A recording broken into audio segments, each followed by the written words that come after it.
میرا ایک بہت پرانا 5 ایئرز اولڈ فرینڈ ہے، ٹھیک ہے.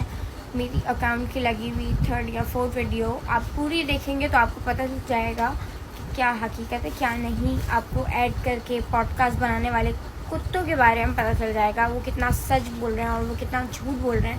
میرا کوئی بوائے فرینڈ ہوتا تو میں ہمیشہ اپنے اکاؤنٹ پہ ٹیگ کرتی، اور میری زندگی میں کوئی ہے ہی نہیں. بات تو صرف اتنی سی ہے، ٹھیک ہے یار. جب میں خاموش ہو کے بیٹھ گئی ہوں، میں کسی بھی باپ کے بارے میں، کسی بھی ڈیش کے بارے میں، ٹھیک ہے، جو میرے بارے میں پراپر ڈیفائن کر کے پوڈ کاسٹ کر رہا ہے، اگر میں اس کے بارے میں اس کے ٹاپک پہ کوئی ڈسکشن نہیں کری، اس کا مطلب یہ ہے کہ اس کی اوقات میری زندگی میں 0% بھی نہیں ہے.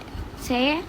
میں چاہوں تو میں بہت کچھ کر سکتی ہوں، بہت پروف دے سکتی ہوں، لیکن میں کچھ نہیں بول رہی، اس کا مطلب کہ میری زندگی میں اس کی 0% اوقات نہیں ہے. جو میری ویڈیوز ڈرافٹ ہوئی ہیں میں صرف وہی پوسٹ کر رہی ہوں، اور میرا ابھی موٹیو میری ساری عبادت اور ساری چیزیں ہیں. میں جواب نہیں دے رہی اور پرانی پوسٹ کی بھی ویڈیوز اب پوسٹ کر رہی ہوں. اس کا مطلب یہ ہے کہ میں خاموش ہوں، اور میں نہیں چاہتی کہ میں کسی کے بارے میں بات کروں، کیونکہ سب کی اپنی پرسنل لائف ہے.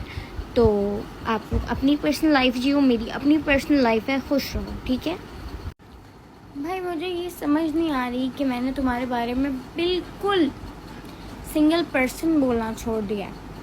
تمہاری خود کی بہن ہوتے ہوئے، تمہاری خود کی بھانجی ہوتے ہوئے، تمہاری خود کی خالہ کی بیٹی ہوتے ہوئے تم 150-40 روپے ریٹ لگا رہے ہو کسی اور کی بہن بیٹی کا. تھوڑا تو خیال رکھو. ابھی تمہارا بیٹا ہوا ہے، کل کو تمہاری بیٹی ہوگی. ابھی تمہیں خیر موقع نہیں مل رہا آنے کا کہ تم لوگ سے چانس مارو کہ تمہارا بیٹا یا بیٹی ہو، لیکن اتنا تو خیال رکھو کہ تمہارا آگے جا کے بیٹا یا بیٹی دوبارہ ہو سکتا ہے، یا تمہارے بیٹے کی آگے بیٹی ہو سکتی ہے. کسی کی بہن بیٹی کے ریٹ تو نہ لگاؤ. اتنے تو غیرت مند بنو، اتنے منہ میں نہ ہو، کسی کے بارے میں اتنی تو گھٹیا بات نہ کرو. میں تمہارے بارے میں نہیں کر رہی تو تم بھی ٹاپک کلوز کرو. میں چاہوں تو کر سکتی ہوں، لیکن نہ کرو نا، میٹر کلوز کرو نا.